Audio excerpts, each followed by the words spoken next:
Hi friends, வணக்கம். Welcome to biology king Tamil YouTube channel. நாம் இந்த வீடியோவில் என்ன பார்க்க போகிறோம்னு பார்த்தீங்கன்னா 12th ஸ்டாண்டர்ட் ஜுவாலஜி புக்கில் இருக்கக்கூடிய 12th லெசனை பார்க்க போகிறோம். இந்த 12th லெசனில் ஆல்ரெடி 3 வீடியோஸ் அப்லோட் பண்ணியிருக்கோம். அதோட லிங்க் டிஸ்கிரிப்ஷனில் கொடுத்துருக்கேன். அதை கிளிக் பண்ணி நீங்கள் பார்த்துக்கலாம். இந்த வீடியோஸ் யாருக்கெல்லாம் யூஸ் ஆகும் அப்படின்னு பார்த்தீங்கன்னா யூஜிடி அபிசுவாலஜி, பிஜிடி அபிசுவாலஜி, நீட்டு, டிஎன்பிஎஸ்சி, நெட்டு, செட்டு போன்ற தேர்வு எழுதுகிறவங்களுக்கும் 11th மற்றும் 12th படிக்கக்கூடிய மாணவர்களுக்கு இது 100% மார்க் எடுக்கிறதுக்கு ரொம்பவே யூஸ்ஃபுல்லாக இருக்கும். வாங்க நம்ம கொஷின்ஸ் பார்க்கலாம். மனிதன் மற்றும் உயிர்கோள திட்டத்தின் அணுகுமுறையை ஆதரித்து இந்திய அரசு எப்போது கையொப்பமிட்டு செயல்படுத்தியது அப்படின்னு பார்த்தோம்னா 1986. இந்தியாவில் எத்தனை உயிர்கோள காப்பிடங்கள் உள்ளன? 18 உயிர்கோள காப்பிடங்கள். தமிழ்நாட்டில் எத்தனை உயிர்கோள காப்பிடங்கள் உள்ளன? 3. என்னென்ன அப்படின்னு பார்த்தோம்னா அகத்தியர் மலை, இது எங்கே இருக்குது அப்படின்னு பார்த்தோம்னா கர்நாடகா, தமிழ்நாடு, கேரளா. நீலகிரி, இது பார்த்தீங்கன்னா தமிழ்நாடு, கேரளா, அதாவது தமிழ்நாடும் கேரளாவையும் உள்ளடக்கிய பகுதியாக இருக்கிறது. மன்னார் வளைகுடா தமிழ்நாட்டில் இருக்குது.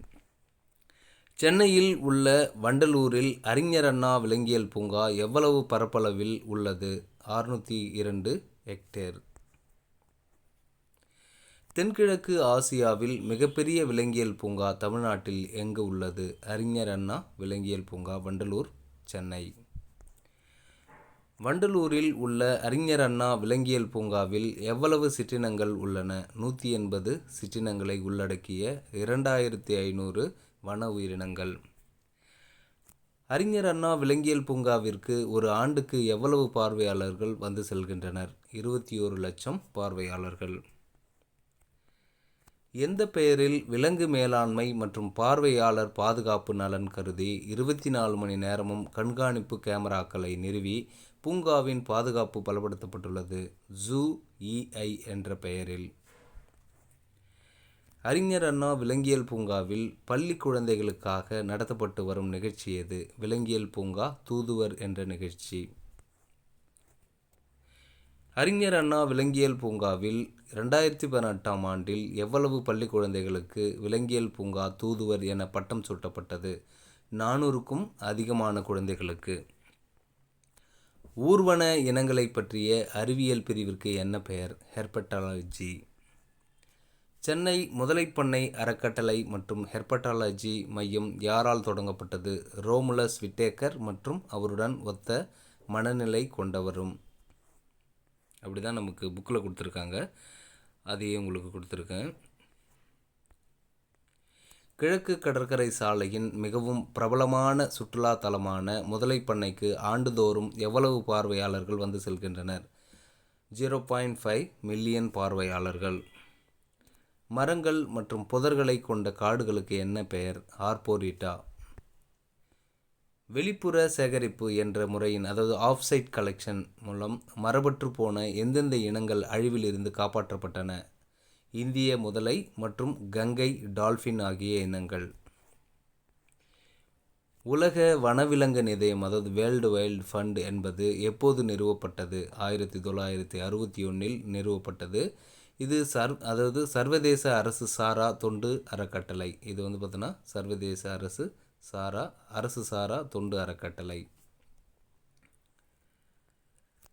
உலக வனவிலங்கு நிதியத்தின் தலைமையிடம் எங்குள்ளது? சுவிட்சர்லாந்து நாட்டில் உள்ள கிளாண்ட்வாட் பகுதியில். 1998 இருந்து எத்தனை ஆண்டுகளுக்கு ஒரு முறை உயிர்கோளம் பற்றிய அறிக்கை வெளியிடப்படுகிறது? 2 ஆண்டுகளுக்கு ஒரு முறை. இது எதனால் வெளியிடப்படுகிறது அப்படின்னு பார்த்தோம்னா வனவிலங்கு நிதியத்தால் வெளியிடப்படுகிறது. இந்தியாவில் விலங்கியல் கணக்கெடுப்பு என்பது எப்போது ஏற்படுத்தப்பட்டது? 1916 ஆண்டு. அழியும் நிலை சிற்றினங்களில் சர்வதேச வர்த்தகத்தின் மாநாடு உடன்படிக்கை எது அப்படின்னு பார்த்தோன்னா வாஷிங்டன் மாநாடு உடன்படிக்கை. அழியும் நிலையில் உள்ள வனவிலங்குகள் மற்றும் தாவரங்களின் பாதுகாக்கும் ஒரு பன்முகத்தன்மை கொண்ட ஒப்பந்தம் எப்போது நடைமுறைக்கு வந்தது அப்படின்னு பார்த்தோன்னா 1963 IUCN உறுப்பினர்களின் கூட்டத்தில் தீர்மானம் வரைவு செய்யப்பட்டது. அதன் பிறகு பாருங்கள், 1973 கையெழுத்து இடப்பட்டது. அதுக்கப்புறம் ஜூலை 1975 நடைமுறைக்கு வந்தது. இது எல்லாமே படித்து வச்சுக்கோங்க, ஏன்னா இது கண்டிப்பாக இந்த கொஷின்ஸ்லாம் கேட்குறதுக்கு வாய்ப்பு இருக்குது. உயிரிய பல்வகைத்தன்மை உடன்படிக்கையில் எத்தனை நாடுகள் கையெழுத்திட்டன அப்படின்னு பார்த்தோம்னா 172 நாடுகள். இது எப்போ நடந்தது அப்படின்னு பார்த்தோம்னா டிசம்பர் 29, 1993. தமிழ்நாட்டில் களக்காடு முண்டந்துறை புலிகள் காப்பகத்தில் மாதிரி சுற்றுச்சூழல் மேம்பாட்டு திட்டத்தை மேற்கொள்வது எது அப்படின்னு பார்த்தோம்னா வனவிலங்கு ஆராய்ச்சி கல்வி மற்றும் விரிவாக்க திட்டம், அதாவது ஃப்ரீஃப்னு சொல்லுவாங்க, forestry research education and extension project. தமிழகத்தின் கடைசி புகலிடம் எங்கு உள்ளது அப்படின்னு பார்த்தோம்னா களக்காடு முண்டந்துறை புலிகள் காப்பகம். இது பார்த்தோன்னா இந்திய அரசால் உருவாக்கப்பட்ட புலி திட்டத்தின் கீழ் வரும். 1992 பிரேசிலில் நடந்த எந்த மாநாட்டில் உயிரிய பல்வகைத்தன்மை உடன்படிக்கை, அதாவது பயோடைவர்சிட்டி ஆக்ட் இயற்றப்பட்டது அப்படின்னு பார்த்தோம்னா புவி உச்சி மாநாட்டில். இதில் பார்த்தோன்னா இந்தியாவும் ஆதரித்து கையொப்பமிட்டது.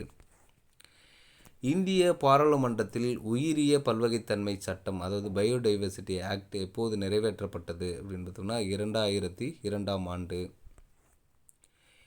இந்தியாவின் உயிரிய பல்வகைத்தன்மை சட்டத்தை நடைமுறைப்படுத்துவதற்காக மத்திய அரசால் எப்போது தேசிய உயிரிய பல்வகைத்தன்மை, அதாவது நேஷ்னல் பயோடைவர்சிட்டி அத்தாரிட்டி அமைக்கப்பட்டது அப்படின்னு பார்த்தோம்னா 2003. நண்பர்களே, இந்த லெசன் இதோட கம்ப்ளீட் பண்ணிட்டோம். 12th லெசன் கம்ப்ளீட் ஆகிடுச்சு. இது வரைக்கும் நம்ம 11th ஸ்டாண்டர்டில் 13th லெசன் ஃபுல்லாக கம்ப்ளீட் பண்ணிட்டோம். 12th பார்த்தோன்னா 12th லெசன் வரைக்கும் கம்ப்ளீட் பண்ணியிருக்கோம். இன்னும் ஒரே ஒரு லெசன் தான் இருக்குது, 13th லெசன். அது சீக்கிரமாக நம்ம அப்லோட் பண்ணிவிடுவோம். இந்த வீடியோஸ் உங்களுக்கு யூஸ்ஃபுல்லாக இருந்துச்சுன்னா லைக் பண்ணுங்கள், ஷேர் பண்ணுங்கள், கமெண்ட் பண்ணுங்கள். நம்ம பார்த்தோன்னா ஒவ்வொரு பாடத்தையும் லைன் பை லைனாக வாசித்து அதுலேருந்து கொஷின்ஸ் எடுத்து உங்களுக்கு அப்லோட் பண்ணுறதுக்கு பார்த்தோன்னா கிட்டத்தட்ட 3 days ஆகுது. ஒவ்வொரு லெசனையும் நம்ம ஆல்ரெடி நம்ம ப்ரிப்பேர் பண்ணி வச்ச லெசன்ஸை தான் நம்ம பார்த்தோன்னா டைப் பண்ணி அது உங்களுக்கு வாய்ஸ் ஓவர் கொடுத்து அதுக்கப்புறம் நம்ம அப்லோட் பண்ணுறோம். நிறைய சிரமத்தில் தான் உங்களுக்கு அப்லோட் பண்ணிகிட்ருக்கோம். ஏன்னா நீங்கள் PGTRB zoology exam and UGTRB zoology exam வந்துட்டுருக்கு. அதனால் நீங்கள் படித்து நல்ல மதிப்பெண் பெறணுன்ட்டு நான் வேண்டிக்கிறேன். நன்றி நண்பர்களே. மீண்டும் அடுத்த வீடியோவில் சந்திக்கிறேன். நன்றி, வணக்கம்.